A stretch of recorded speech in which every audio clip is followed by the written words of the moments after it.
A man lies paralyzed in a military hospital bed. Outside, snow falls softly on the German landscape he helped conquer. Inside, doctors exchange worried glances while his wife holds his hand. This man commanded armies that swept across Europe like a force of nature. His tanks crushed the most feared military machine in modern history. His name struck terror into enemy hearts and inspired millions of Americans back home. Now he cannot move his arms or legs. He cannot even turn his head. 24 hours ago, he was preparing to board a plane that would carry him back to American soil. 24 hours ago, he had a plan that would shake the foundations of American foreign policy. 24 hours ago, he believed he could change history one more time. What secrets was George Patton carrying when his car collided with that army truck on a foggy December morning? What truths did he intend to reveal to the American people? And why did the most powerful man in Washington seem almost relieved when news of the accident reached the White House? The relationship between President Harry Truman and General George Patton represents one of the most fascinating psychological conflicts in American political history. To understand what happened in December 1945, we must examine the deep personal animosity that existed between these two men. Truman's private diary entries reveal a level of hatred that went far beyond professional disagreement or policy differences. When Truman sat alone in his quarters during the Potsdam Conference in July 1945, negotiating the future of post-war Europe with Joseph Stalin and Winston Churchill, his mind kept returning to one American general who was causing him immense frustration. This general was not in Germany at the conference.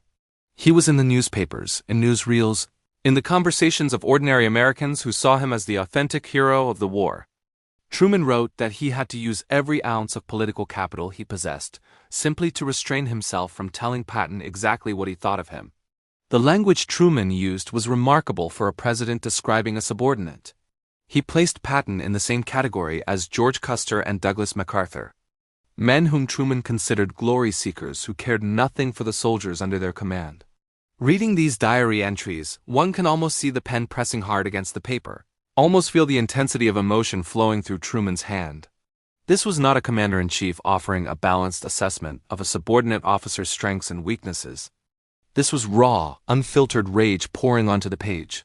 Truman's psychological portrait of Patton grew even more pointed in subsequent entries. He wondered aloud how the same nation could produce dependable, steady military leaders like Dwight Eisenhower and Omar Bradley, while simultaneously producing what Truman called failures like Patton. The word failure leaps off the page when you consider its target. Patton had just led the fastest military advance in recorded history, liberating France in a campaign that left military strategists around the world speechless with admiration. His Third Army had executed the seemingly impossible relief of Bastogne during the Battle of the Bulge, pivoting 90 degrees and moving a massive armored force through brutal winter conditions to break the German encirclement. Military academies would study these operations for generations. German generals who faced Patton considered him the most dangerous opponent they encountered during the entire war. And Truman called this man a failure. The disconnect between Patton's military record and Truman's assessment tells us that something deeper was operating in the president's mind. This was not military criticism based on battlefield performance. This was personal hatred rooted in fear, insecurity, and political calculation. Truman recognized in Patton a threat to everything he was trying to build, and that recognition generated an emotional response that colored every interaction between the two men. The nature of Truman's position in 1945 helps explain the intensity of his feelings toward Patton. Truman had been president for less than 4 months when he sat in Potsdam writing those diary entries. He had not been elected to the presidency. He had inherited the office on April 12, 1945, when Franklin Roosevelt died suddenly of a cerebral hemorrhage. Roosevelt had been president for 12 years, longer than any man in American history. He had guided the nation through the Great Depression and nearly the entire Second World War. His presence dominated American political life like a colossus. Truman had been Roosevelt's vice president for barely 3 months before ascending to the presidency. He had been kept largely uninformed about major policy decisions, including the existence of the atomic bomb project.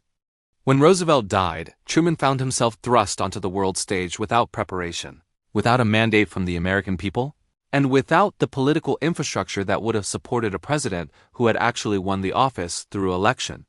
He was an understudy who had been shoved into the spotlight when the star collapsed. He governed in the long shadow of a dead giant. Knowing that whispers circulated through Washington, questioning whether he was equal to the enormous challenges facing the nation, Truman's political foundation was remarkably fragile during this period. The Democratic Party establishment viewed him with barely concealed condescension. Many saw him as a placeholder, a transitional figure who would keep the seat warm until a more impressive candidate could be found. Roosevelt's inner circle had never fully accepted Truman. The sophisticated New Dealers who had shaped policy for over a decade looked down on this former Missouri haberdasher who had risen through the ranks of machine politics. Republican leaders smelled vulnerability. They sensed that the 1948 presidential election might offer an opportunity to reclaim the White House after 16 years in the wilderness. Political conversations in Washington increasingly focused on potential Republican candidates and Democratic alternatives to Truman. The current president was by no means guaranteed his own party's nomination when the next election cycle arrived. This atmosphere of political uncertainty and personal insecurity formed the psychological backdrop against which Truman evaluated every potential threat to his position. And no threat loomed larger in his imagination than George Patton. Patton's fame in late 1945 reached heights that are difficult to comprehend in modern terms. His face had appeared on the cover of Time magazine multiple times. Newsreels showing his tanks liberating French towns played in movie theaters across America. His distinctive voice, his profane eloquence, his theatrical style had made him a celebrity in an era when celebrities were rare and generals were revered. Average Americans who could not name most members of Truman's cabinet knew exactly who George Patton was and what he had accomplished. They had followed his campaigns through newspaper headlines and radio broadcasts. They had cheered when he broke through at Avranches and raced across France. They had celebrated when his relief column reached the frozen defenders of Bastogne. They saw in Patton something increasingly rare in the bureaucratic apparatus of modern warfare. An individual whose personal qualities seemed to shape the course of events. He was quotable, colorful, and authentic in ways that most military and political figures were not. Millions of Americans viewed him as the genuine warrior who had won their war, while politicians and bureaucrats had merely observed from safe distances. The political dimension of Patton's fame created the specific danger that haunted Truman's thoughts. Powerful voices in American public life were actively encouraging Patton to enter the political arena. Conservative columnists floated his name as a potential presidential candidate. They portrayed him as a plain-speaking hero who could confront the communist threat without the diplomatic evasions that characterized current policy. Veterans groups expressed enthusiastic support for Patton and hinted that such support could translate into political power. In letters to his wife Beatrice, Patton himself discussed how he might use his influence to change the direction of American history. He did not dismiss the political opportunities that were being presented to him. He recognized that his fame gave him a platform that few Americans possessed, and he was considering how to use that platform most effectively. The prospect of a Patton presidential campaign kept Truman awake at night. Such a campaign would be constructed on direct attacks against everything Truman represented. Patton would criticize the cooperation with Stalin that Truman was pursuing. He would condemn the rapid demobilization of American forces that Truman was overseeing. He would ridicule the faith in the United Nations that Truman was promoting. A candidate Patton would not simply be a political rival competing for office. He would be an existential threat to Truman's entire foreign policy framework, a wrecking ball aimed at the delicate structures Truman was trying to build. The dilemma Truman faced regarding Patton had no easy solution. Dismissing Patton from the Army outright would create immediate political catastrophe. Republicans in Congress would accuse Truman of persecuting a war hero for political reasons. Veterans organizations would erupt in outrage at the mistreatment of the man who had led their comrades to victory. The press would demand explanations that the administration could not provide, without revealing its true political motivations. Editorial pages across the country would savage Truman for his apparent ingratitude and vindictiveness.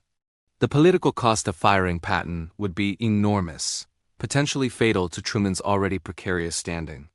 But the danger extended beyond immediate political damage. Firing Patton would transform him into a martyr, a victim of small-minded politicians who could not tolerate a genuine hero in their midst. The narrative would write itself, and it would be devastating to Truman. Worse still, a fired Patton would become a free Patton. As a private citizen, he could say whatever he wanted without restriction. He could write books detailing his disagreements with policy. He could give speeches in every city in America. He could testify before congressional committees investigating the administration's handling of post-war affairs. He could accept speaking fees and build a political organization.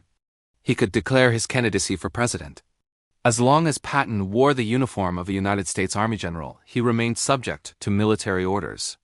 The chain of command could dictate where he went, what he said, and who he communicated with. The Army could control him. A civilian Patton would answer to no one except the American people, and that prospect terrified the White House. Truman needed a strategy that would neutralize Patton without creating a martyr. The solution that emerged was elegant in its simplicity. Keep Patton in Germany, keep him in uniform. Keep him away from Washington and Congress, and the American press. Let him languish in obscurity until the public forgot about him and moved on to other concerns. The political environment would change. New crises would capture attention. Patton's fame would fade like the newspaper headlines that had created it. Time was on Truman's side if he could simply keep Patton contained. By October 1945, this containment strategy had been fully implemented. Patton had been stripped of command of the Third Army, the legendary force he had led across Europe. He was reassigned to the 15th Army, an organization that existed primarily on paper. It had no combat troops, no operational mission, no meaningful purpose except the compilation of historical records about the war that had just ended. For a man who lived for the thunder of artillery and the rumble of tank engines, this assignment was not a transfer but a sentence. They were burying the most dynamic military leader of the entire war beneath mountains of paperwork and bureaucratic procedures. Patton recognized exactly what was being done to him. He understood that his enemies had found a way to silence him without giving him the dignity of a direct confrontation. The travel restrictions imposed on Patton formed a critical component of the containment strategy. Immediately after his reassignment to the 15th Army, Patton requested permission to return to the United States. He wanted to see his family after years of separation. He wanted to meet with officials in Washington to discuss the post-war situation. He wanted to address the American public about matters he considered vitally important to national security. Every request was denied. The official reasons varied according to bureaucratic convenience. His presence was needed in Europe during the transition period. His expertise in historical documentation could not be delegated. Administrative requirements prevented extended absences from his command. Examined individually, each denial seemed routine, the ordinary friction of military bureaucracy. Examined together, they revealed a systematic effort to prevent George Patton from setting foot on American soil. In October 1945, Patton requested 30 days of leave to return to the United States. Denied. Eisenhower cited the need for Patton's presence during a critical transition period in the occupation. In November, Patton requested a transfer to help with the occupation of Japan, a theater where he might find meaningful work and perhaps escape the constraints being imposed on him. Denied. The War Department claimed his particular skills were essential in the European theater. Later that same month, Patton requested a brief trip to Washington to consult with War Department officials on historical matters related to his new assignment. Denied. He was instructed to submit his recommendations in written form. The pattern was unmistakable. Someone with authority was determined to keep George Patton away from America. Patton understood with painful clarity what was happening to him. They were keeping him muzzled, unable to speak freely to the American people about matters he considered crucial to the future of the nation and the world. As long as he remained in uniform in Germany, subject to the authority of the military chain of command, he could not say what needed to be said. He wrote to Beatrice expressing frustration that bordered on despair. He had spent his entire adult life in the service of his country. He had achieved victories that would echo through history. Now he found himself a prisoner of the very institution he had served. He considered immediate retirement, submitting his resignation and ending his military career on the spot. But caution restrained him. If he retired abruptly, angry and bitter, anything he said afterward could be dismissed as the ravings of a resentful man seeking revenge against those who had wronged him. His enemies would portray him as a disgruntled officer grinding personal axes rather than a patriot trying to warn his countrymen. He needed a better approach, a way to emerge from under their control without sacrificing his credibility. By late November, he had devised exactly such a plan. The plan that Patton developed during those final weeks represented nothing less than an escape from the gilded cage that had been constructed around him. He shared it with only his closest staff members, the men who had served with him through the campaigns in Africa and Sicily and France and Germany.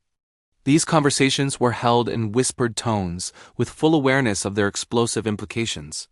The most famous general in the United States Army was plotting what amounted to a rebellion against the political authorities who were trying to silence him. The mechanics of the plan were straightforward. Patton would request one more leave to return to America. He would frame it as a standard 30-day leave, nothing that would raise suspicions or trigger additional bureaucratic resistance. This time, he believed, they would approve his request. The pressure was building. Newspapers had begun asking pointed questions about why America's most celebrated general was being denied the chance to visit his own country. The administration needed to release some of that pressure or face growing public criticism. Once Patton set foot on American soil, everything would change. He would submit his resignation from the Army, effective immediately. He would not give them time to delay the paperwork or create administrative obstacles. He would not wait for their approval or their processing. He would simply announce that his military career was over and that he was now a private citizen, free to exercise the rights of free speech that every American possessed. The timing Patton had selected was crucial to the success of his plan.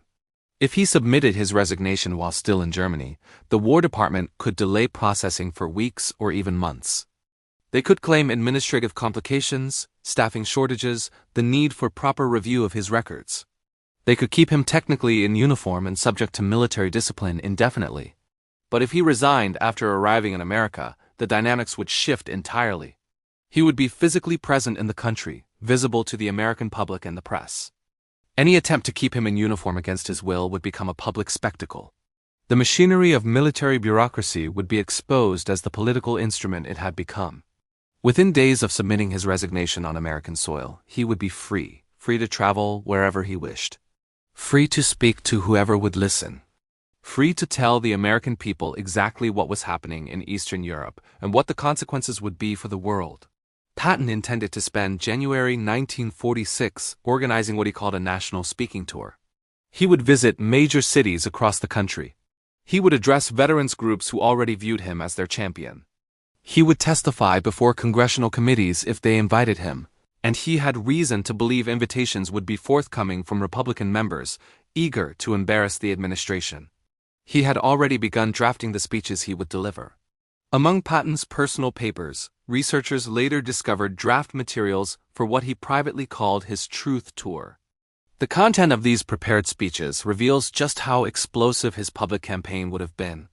Patton planned to tell the American people that the Yalta Agreements, the accords that Roosevelt had negotiated with Stalin near the end of the war, represented a fundamental betrayal of American principles and interests. He intended to argue that Roosevelt, in declining health and perhaps declining judgment, had given Stalin virtually everything the Soviet dictator wanted in exchange for promises that Stalin never intended to honor. The concessions made at Yalta had not purchased cooperation or peace. They had purchased Soviet contempt for American weakness and Soviet confidence that they could expand their empire without American resistance. Patton planned to describe in graphic detail the Soviet atrocities that were occurring throughout Eastern Europe during those very months. His intelligence officers had documented mass deportations of civilian populations. They had recorded systematic executions of political opponents. They had observed the installation of puppet governments that answered to Moscow rather than to their own people. The people of Poland, Czechoslovakia, Hungary, Romania, Bulgaria, and the eastern portion of Germany were being subjected to a new form of tyranny that differed from Nazi occupation only in its ideological justifications.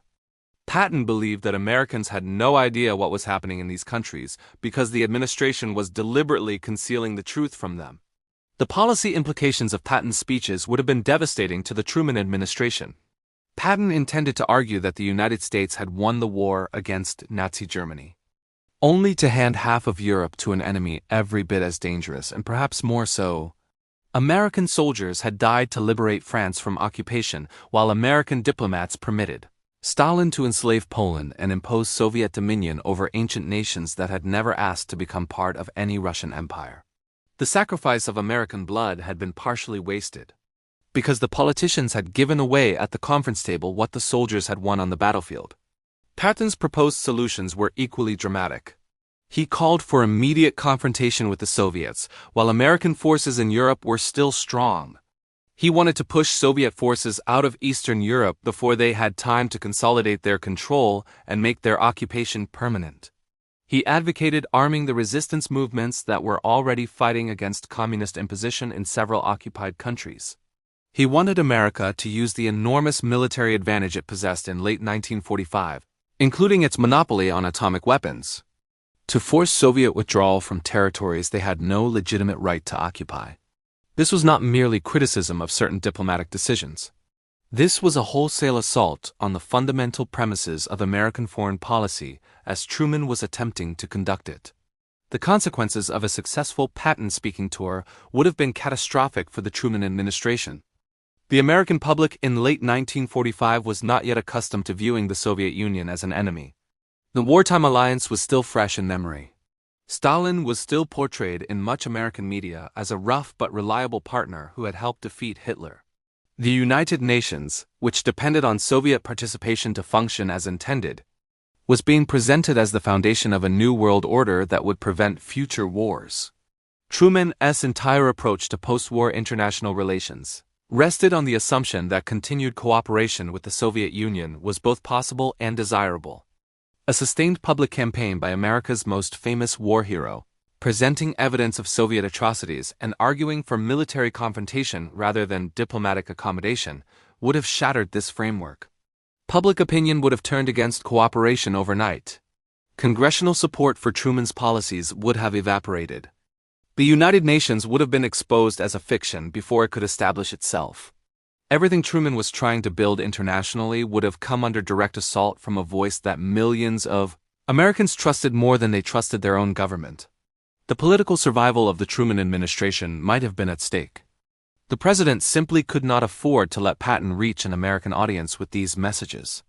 The unexpected approval of Patton's leave request in early December 1945 initially puzzled those who understood the systematic denial pattern that had preceded it. The War Department suddenly granted permission for 30 days in the United States, beginning December 10th. Why would the administration reverse course after months of stonewalling every similar request? Several factors likely contributed to this decision. The persistent denials were becoming difficult to justify publicly. Journalists were beginning to ask uncomfortable questions about why this particular general was being prevented from visiting his own country. The optics of the situation were deteriorating. Continued denial risked creating exactly the kind of public sympathy for Patton that the administration wanted to avoid. There may also have been a calculation that bringing Patton to Washington would actually serve the administration's interests better than keeping him isolated in Germany. In Washington, administration officials could meet with him privately. They could apply pressure that was difficult to exert from a distance. They could remind him of his pension, his legacy, his reputation. They could suggest that public criticism would tarnish everything he had achieved. They could offer face-saving alternatives to confrontation. Perhaps they could persuade him to retire quietly, with full honors and expressions of gratitude, rather than launching a political campaign that would benefit no one. The administration did not know about the resignation plan. They did not know about the speeches that had already been drafted. They thought they were summoning a tired general who might be ready to fade gracefully into retirement. They were wrong. Patton scheduled his departure flight for December 10, 1945. He spent the days before his planned departure packing his papers and preparing for the journey home. He told his closest staff members that by January he would be a civilian. Once that status was achieved, nothing could prevent him from telling the American people the truths that had been concealed from them. His plan was nearly complete. His escape was imminent. He had 24 hours left in Germany. The morning of December 9, 1945 was foggy and cold. Patton decided to spend his final day in Germany doing something he loved: hunting. It was a reasonable way to pass the time before the next day's departure. The hunting trip itself was uneventful. The accident occurred during the return journey. At approximately 11:45 in the morning, Patton's staff car was traveling near the city of Mannheim. An army truck pulled out from a side road directly into the path of Patton's vehicle. The collision occurred at low speed. It was not a dramatic crash. There was no explosion, no fire, no visible destruction. The other occupants of both vehicles walked away essentially unharmed.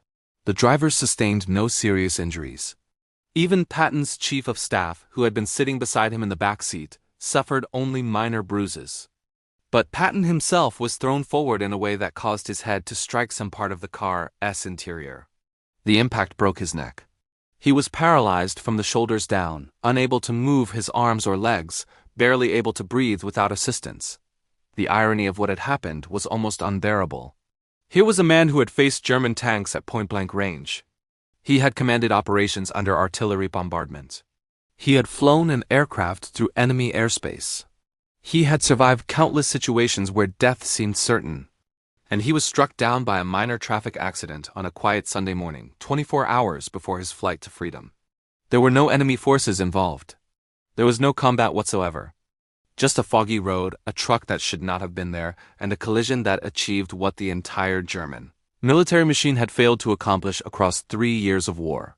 The timing was so precise, so perfectly calibrated to prevent Patton from executing his plan, that observers both then and later could not help wondering whether something more than chance was involved. 24 hours.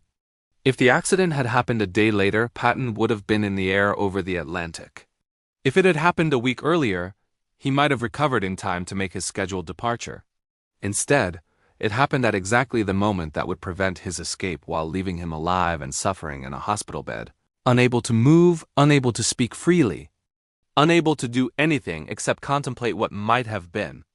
The 12 days that Patton spent in the hospital before his death offer a revealing window into how the administration viewed him even in his final extremity. He lay paralyzed in a military hospital in Heidelberg, unable to move anything below his neck. Doctors worked to keep him alive while recognizing that the damage to his spine was almost certainly irreparable. His wife Beatrice flew across the Atlantic to be at his side, arriving to find the vital, dynamic man she had loved for decades reduced to helpless immobility. Messages of sympathy and support poured in from around the world. Fellow generals who had served with him sent heartfelt expressions of concern. Soldiers who had fought under his command wrote letters praising his leadership and praying for his recovery. Foreign military leaders who had admired his tactics acknowledged his contributions to Allied victory. The outpouring of support demonstrated just how beloved Patton remained among those who had known him or served with him. But from the White House there was almost nothing. No presidential envoy visited Patton's bedside to convey the nation's gratitude and concern. When other generals faced medical emergencies, presidents typically sent personal representatives to express official support. When political allies were hospitalized, Truman made public displays of concern and sympathy. For Patton, there was only a telegram to Beatrice that was official in tone and cold in substance. The message contained no personal warmth. It offered no acknowledgement of what Patton had accomplished for his country. It read like a bureaucratic formality rather than a genuine expression of concern from the commander-in-chief of the nation Patton had served his entire adult life. The contrast between the treatment Patton received from the White House and the treatment accorded to others in similar circumstances was noted by everyone who was paying attention. Patton's staff members remarked on the coldness of the official response. Military observers who understood the personal dynamics involved recognized what the silence meant. Journalists who covered the story noticed the absence of the customary presidential expressions of support. The message being sent was clear. George Patton was not a hero whom the administration wished to honor. He was a problem that circumstances had resolved. The 12 days of Patton's dying were 12 days of quiet relief in certain offices in Washington. Each day that passed was a day closer to the permanent elimination of the threat Patton had represented. On December 21, 1945, George Patton died from complications arising from his injuries. The official cause of death was listed as pulmonary edema and congestive heart failure. The underlying cause was the broken neck he had sustained when his head struck the interior of his staff car on that foggy morning 12 days earlier. He was 60 years old. He had served his country in uniform for nearly 4 decades. He had achieved some of the most remarkable military victories in American history. And he died in a German hospital bed, paralyzed and silent, one day before he would have boarded a plane to begin his fight for what he believed was the truth. The 2 years following Patton's death vindicated virtually every warning he had planned to deliver to the American people. The Soviet occupation of Eastern Europe became permanent. The puppet governments that Patton's intelligence officers had documented were consolidated into single-party communist states answering to Moscow. Poland, which had been the original cause of British and French entry into the war against Nazi Germany, passed from one form of totalitarian occupation to another without ever experiencing genuine liberation. Czechoslovakia, which had been sacrificed at Munich and then invaded by Hitler, fell behind what Winston Churchill would soon call the Iron Curtain. Hungary, Romania, and Bulgaria followed the same trajectory. The eastern portion of Germany became a separate communist state that would persist for more than 4 decades. Everything Patton had seen coming in 1945, everything he had tried to warn Americans about, materialized with terrible precision. The optimistic assumptions that had guided Truman's cooperation policy proved to be illusions. By 1947, Truman himself was forced to acknowledge that the approach he had been pursuing had failed. He announced the Truman Doctrine, a policy of containing Soviet expansion that bore remarkable resemblance to what Patton had advocated 2 years earlier. The differences were significant. Patton had wanted to roll back Soviet control while American forces were still strong. Truman was forced to settle for merely preventing further expansion. But the fundamental recognition that the Soviet Union was an adversary rather than a partner, the insight that Patton had possessed in 1945 and Truman had resisted, became official American policy. The Cold War that emerged from this recognition lasted 45 years. Millions of people lived and died under communist governments that Patton had wanted to prevent from ever being established. Trillions of dollars were spent on military forces designed to contain an enemy that might have been pushed back when containment was easier and less costly. The human suffering behind the Iron Curtain defies calculation. The political prisoners, the dissidents, the ordinary citizens who wanted only to live in freedom spent decades under systems that Patton had seen clearly in their infancy. Whether earlier and more forceful action in 1945 could have prevented this outcome remains a matter of historical debate. What cannot be debated is that one man saw what was coming and tried to warn his countrymen. That man was silenced before he could deliver his warning.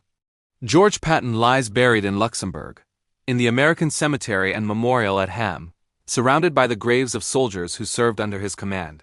He asked to be buried with his men rather than return to the United States for interment in a national cemetery. Even in death, he chose to remain with the troops who had followed him across Europe. His grave is marked by a simple white cross identical to those marking the graves of the private soldiers nearby. Visitors to the cemetery often note the democratic simplicity of this arrangement, the famous general resting among the common soldiers, undifferentiated in death from the men he led. It is a fitting tribute to a man who, whatever his flaws, genuinely loved the soldiers under his command and was loved by them in return. Whether the accident that killed George Patton was truly an accident has been debated for decades. No conclusive evidence of conspiracy has ever been established.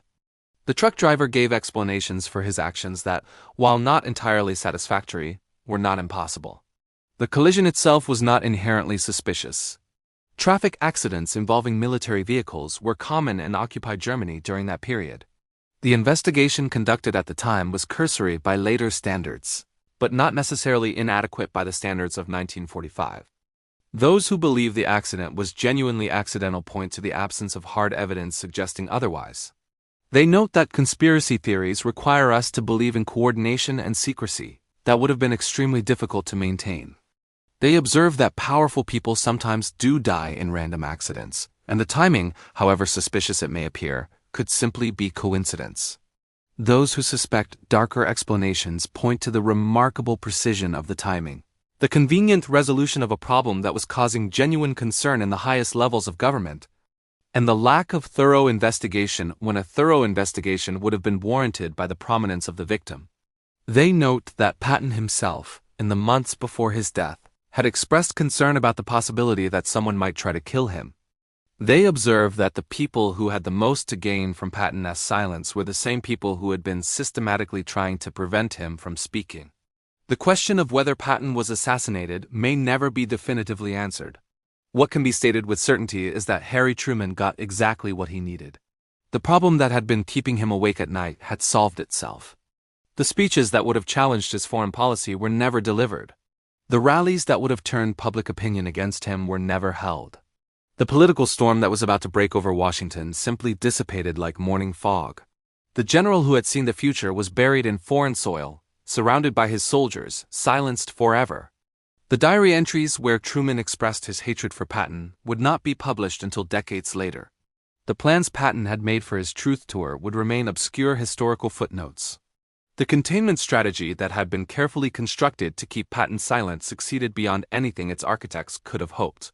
And the world that emerged from the decisions of 1945, the divided world of Cold War confrontation that lasted nearly half a century, was shaped in part by the absence of a voice that might have pushed history in a different direction. The story of George Patton's final days raises questions that extend far beyond the specific circumstances of his death. It asks us to consider how history might have been different if certain voices had been heard rather than silenced. It invites us to examine the relationship between military and civilian authority, between personal courage and institutional power, between the obligation to obey orders and the responsibility to tell the truth.